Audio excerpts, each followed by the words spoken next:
नमस्कार, स्वागत है आपका एक महत्वपूर्ण वीडियो में। तो आज काफ़ी दिनों बाद ये वीडियो आपको मिल रही है। बीच में तबीयत काफ़ी ख़राब थी, इसलिए वीडियो जो है वो नहीं अपलोड हो पा रही थी। अब आपको निरंतर वीडियो मिलेगी। तो चलिए शुरू करते हैं आज की क्लास। पहला सवाल कह रहा है कि शब्द को पद में बदलने की प्रक्रिया का अध्ययन भाषा विज्ञान के किस अंग के अंतर्गत किया जाता है? ए ध्वनि विज्ञान, बी रूप विज्ञान, सी वाक्य विज्ञान और डी अर्थ विज्ञान। तो आपको इस पहले प्रश्न का उत्तर जो है वो देना है। तो शब्द को पद में बदलने की प्रक्रिया का अध्ययन जो है वो रूप विज्ञान के अंतर्गत किया जाता है, अर्थात विकल्प बी इसका उत्तर जो है वो सही हो जाएगा। दूसरे सवाल पर आते हैं। दूसरे सवाल में कह रहा है कि सिंटेक्स शब्द की व्युत्पत्ति किस से हुई है? ए लैटिन, बी अंग्रेजी, सी ग्रीक और डी फ्रेंच। तो ये जो शब्द है इसकी जो व्युत्पत्ति है वो किस भाषा से हुई है आपको ये बताना है। तो इसकी उत्पत्ति जो है वो, अगर वाक्य विज्ञान या सिंटेक्स शब्द की उत्पत्ति की बात करें तो इसकी उत्पत्ति जो है वो ग्रीक भाषा से हुई है। विकल्प सी जो है इसका उत्तर क्या होगा वो सही होगा, जिसका शाब्दिक अर्थ एक साथ रखना या व्यवस्थित करना होता है। तीसरे सवाल पर आते हैं। करें कि भाषा विज्ञान के उस अंग को क्या कहते हैं जो वाक्यों के भीतर घटकों की संरचना और उसके क्रम का अध्ययन करता है? ए अर्थ विज्ञान, बी ध्वनि विज्ञान, सी वाक्य विज्ञान और डी आकृति विज्ञान। तो आपको इस तीसरे प्रश्न का उत्तर जो है वो बताना है कि उसे क्या कहते हैं। तो देखिए इसे जो है हम वाक्य विज्ञान कहते हैं। विकल्प सी उत्तर जो है वो सही होगा। वाक्य विज्ञान वाक्यों की संरचना का अध्ययन करता है। यह एक वाक्य के भीतर घटकों की संरचना और उसके सही क्रम का विश्लेषण करता है। चौथे सवाल पर आते हैं। कथन में कह रहे हैं कि भाषा विज्ञान समाज में सभी भाषाओं के समानांतर विद्यमान होने के साथ एकता और समन्वय का मार्ग प्रशस्त करता है। कारण में कह रहे हैं कि यह केवल भाषा के वैज्ञानिक अध्ययन को बढ़ावा देता है और मानवीय संवाद से इसका संबंध नहीं है। आपको नीचे दिए गए विकल्प में से इसका सही चयन करना है। कह रहा है ए और आर दोनों सही है। बी करे कि ए सही लेकिन आर गलत है। सी करे कि ए गलत है लेकिन आर सही है। और डी करे कि ए और आर दोनों गलत है। तो इसका उत्तर विकल्प बी जो है वो आपका सही होगा। ए सही है लेकिन आर गलत है। भाषा विज्ञान न केवल वैज्ञानिक अध्ययन को बढ़ावा देता है बल्कि इसके माध्यम से हम समूचे मानवीय संवाद के संदर्भ में भाषाओं का अध्ययन करते हैं, जिससे समन्वय और एकता जो है वो बढ़ती है। पांचवें प्रश्न पर आते हैं। कह रहे हैं कि भाषा विज्ञान की वह शाखा कौन सी है जिसमें अर्थ के अनेक आयामों का भाषाई अध्ययन किया जाता है? ए अर्थ विज्ञान, बी प्रैग्मेटिक्स, सी रूप विज्ञान और डी स्वर विज्ञान। तो इसका सही उत्तर क्या होगा ये आपको बताना है, उस शाखा का नाम जिसके अंतर्गत जो है हम अनेक आयामों का भाषाई अध्ययन जो है वो करते हैं। तो इसे जो है अर्थ विज्ञान कहा जाता है, अर्थात विकल्प ए उत्तर सही होगा। छठवें प्रश्न पर आते हैं। जो है आपको सूची एक और सूची दो को जो है सुमेलित करना है। सूची एक में स्वर विज्ञान अर्थ का अध्ययन, आकृति विज्ञान शब्द निर्माण का अध्ययन, अर्थ विज्ञान ध्वनि के भौतिक गुण और उपयुक्तवाद भाषा का सही उपयोग। तो आपको इसको मिलान करना है, सुमेलित करना है और नीचे दिए विकल्प में से बताना है कि कौन सा जो है वो सही सुमेलित है। एक है कि पहले का तीसरा, दूसरे का दूसरा, तीसरे का पहला, चौथे का चौथा। बी कह रहे कि पहले का दूसरा, दूसरे का तीसरा, तीसरे का चौथा, चौथे का पहला। सी कह रहे कि पहले का चौथा, दूसरे का पहला, तीसरे का तीसरा, चौथे का दूसरा। और डी कह रहे कि पहले का तीसरा, दूसरे का चौथा, तीसरे का दूसरा और चौथे का पहला। तो कौन सा सही होगा ये आपको जो है वो क्या करना है वो बताना है। तो इसमें आपका विकल्प पहला जो है वो करेक्ट हो जाएगा। मतलब पहले का जो है वो तीसरा होगा, दूसरे का दूसरा, तीसरे का पहला होगा और चौथे का जो है वो चौथा सही हो जाएगा। सातवें सवाल पर आते हैं। करें कि भाषा विज्ञान की उपयोगिता के संदर्भ में कौन सा कथन जो है वो सही नहीं है, कौन सा तथ्य जो है वो सही नहीं है। ये करें कि यह केवल प्राचीन काल की भाषाओं के अध्ययन तक सीमित है। बी करें कि यह भाषा की शुद्धता और उचित शब्दों के प्रयोग का ज्ञान कराता है। सी करें कि यह साहित्य के निर्माण पक्ष को समझने में सहायक है। और डी करें कि बौद्धिक जिज्ञासा को शांत करता है और ज्ञान का विस्तार करता है। तो कौन सा तथ्य सही नहीं है वो जो है आपको बताना है। तो विकल्प पहला जो है ये तथ्य इसके संदर्भ में जो है वो सही नहीं है। भाषा विज्ञान प्राचीन काल से आज तक भाषाओं के अध्ययन से संबंधित है और यह निरंतर ज्ञान के क्षेत्र का विस्तार करता है, न कि केवल प्राचीन काल तक ये सीमित है। आठवें सवाल पर आते हैं। आठवें सवाल में कह रहे हैं कि प्रैग्मेटिक्स जो है या का मुख्य सरोकार भाषा के किस पक्ष से होता है? ए शब्दों की व्युत्पत्ति, बी वाक्यों का व्याकरणिक क्रम, सी भाषा का सही उपयोग और डी कह ध्वनियों का उच्चारण स्थान। तो इसका सही उत्तर क्या होगा आपको ये बताना है कि प्राग्मेटिक्स जो है इसका मुख्य सरोकार भाषा के किस पक्ष से होता है। तो इसका होता है भाषा के सही क्रम से, अर्थात सही उपयोग से होता है। विकल्प सी उत्तर सही होगा। भाषा विज्ञान की उपयोगितावाद या प्रैग्मेटिक्स भाषा के अंतर्गत समाज और संदर्भ में भाषा के सही उपयोग का जो है वो अध्ययन करता है। नवे सवाल पर आते हैं, करें भाषा की मूल इकाई क्या है जिसका अध्ययन भाषा विज्ञान की एक विशिष्ट शाखा के अंतर्गत किया जाता है? ए शब्द, बी पद, सी ध्वनि और डी वाक्य। तो नवे प्रश्न का उत्तर आपको बताना है, तो इसका सही उत्तर विकल्प सी हो जाएगा। ध्वनि भाषा की मूल इकाई है, अर्थात विकल्प सी सही होगा। 10 नंबर सवाल पर आते हैं। 10 नंबर सवाल में कह रहे हैं कि मॉर्फोलॉजी शब्द का हिंदी रूपांतर और उसका अर्थ क्या है? ए रूप विज्ञान, वाक्यों का निर्माण, बी आकृति विज्ञान, शब्दों के निर्माण का अध्ययन, सी अर्थ विज्ञान, अर्थ का विश्लेषण और डी ध्वनि विज्ञान, उच्चारण का अध्ययन। तो सही उत्तर जो है आपको बताना कि मॉर्फोलॉजी जो शब्द है ये इसका शब्द हिंदी में रूपांतर क्या होगा और इसका अर्थ क्या होगा? तो इसको कहते हैं आकृति विज्ञान, शब्द निर्माण का अध्ययन, अर्थात विकल्प बी उत्तर जो है वो सही होगा। सवाल नंबर 11 पर आते हैं। 11 नंबर सवाल में कह रहे हैं कि भाषा विज्ञान के महत्व के संबंध में निम्नलिखित कथनों पर विचार कीजिए। पहला करें भाषा की संरचना और उपयोगिता के नियम को समझने में सक्षम बनाता है। दूसरा करें भाषा के इतिहास का विस्तृत विवरण प्रस्तुत करता है। अब आपको नीचे बताना है कि उपरोक्त में से कौन सा कथन सत्य है, वो बताना है।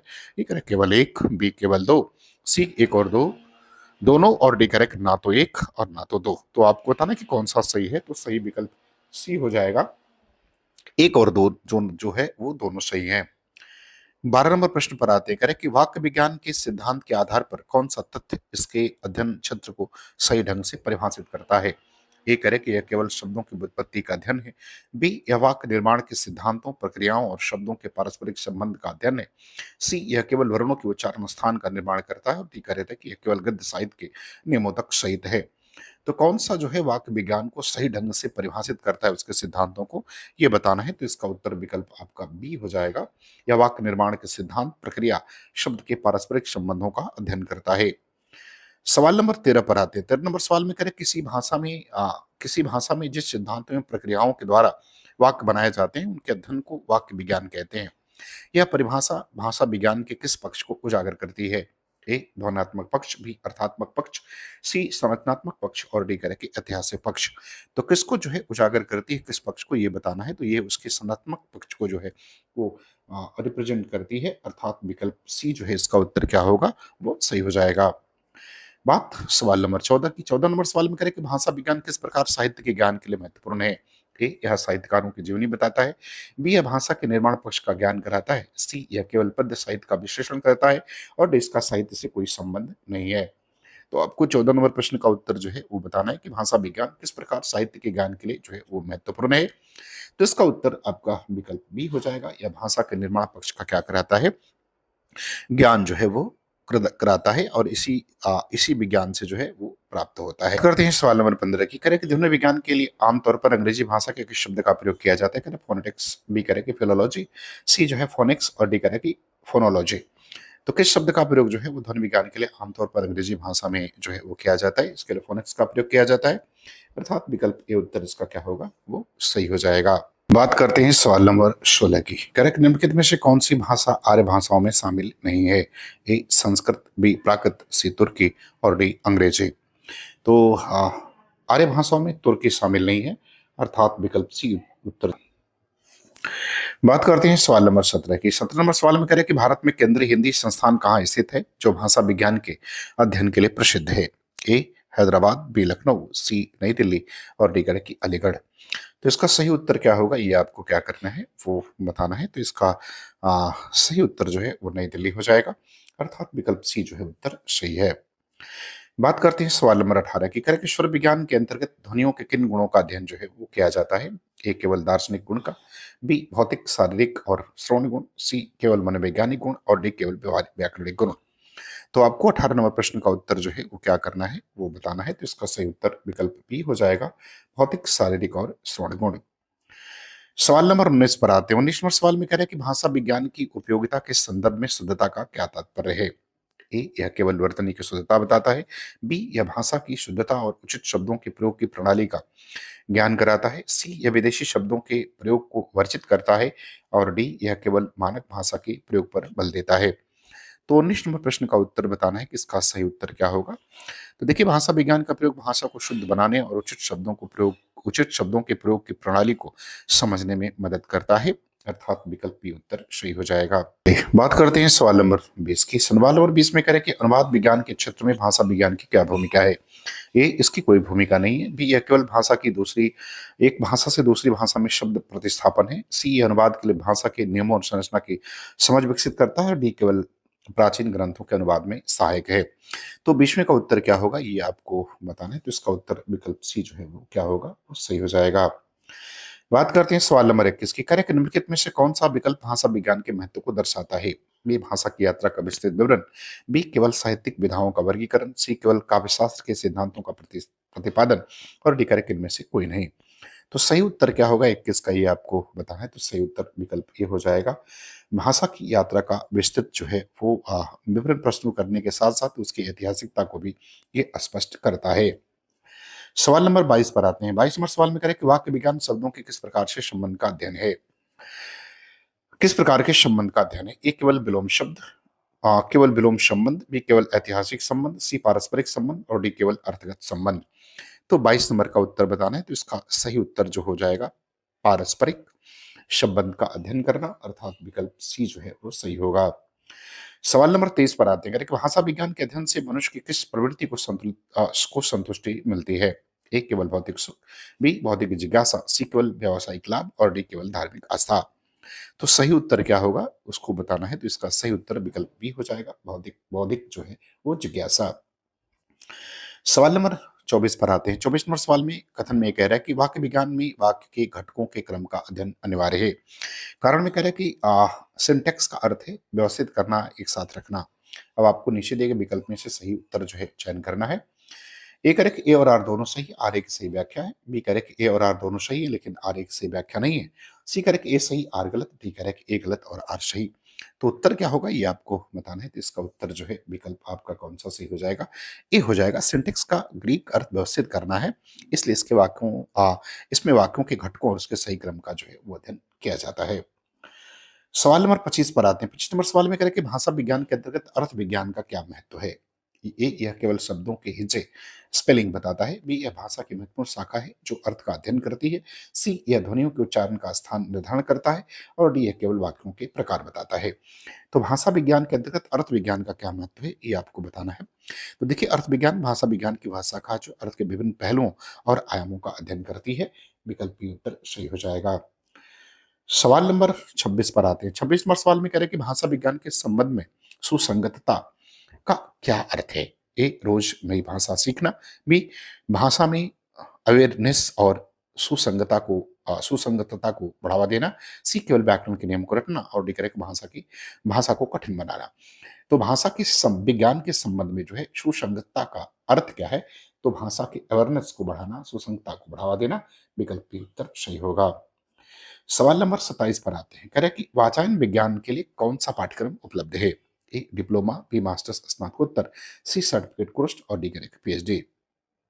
तो वाचायन विज्ञान के लिए कौन सा पाठ्यक्रम उपलब्ध है। तो इसके लिए जो है वो मास्टर्स स्नातकोत्तर का पाठ्यक्रम विश्वविद्यालयों में उपलब्ध है, अर्थात विकल्प बी उत्तर इसका सही होगा। सवाल नंबर 28 पर आते हैं। करें कि आकृति विज्ञान मुख्य रूप से किसके निर्माण का अध्ययन करता है। ए, वाक्यों का। बी, ध्वनियों का। सी, शब्दों का। और डी, अनुच्छेदों का।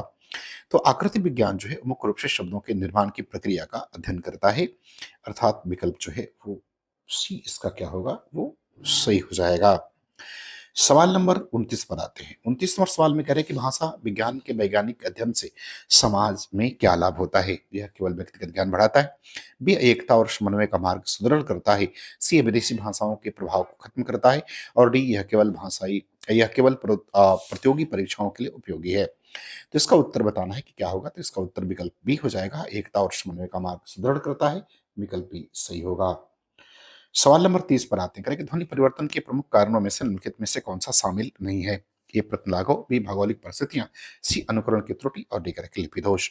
तो कौन सा शामिल नहीं है। तो इसमें लिपि दोष शामिल नहीं है। विकल्प डी जो है वो सही होगा। तो पूरा वीडियो देखने के लिए आपका बहुत बहुत धन्यवाद।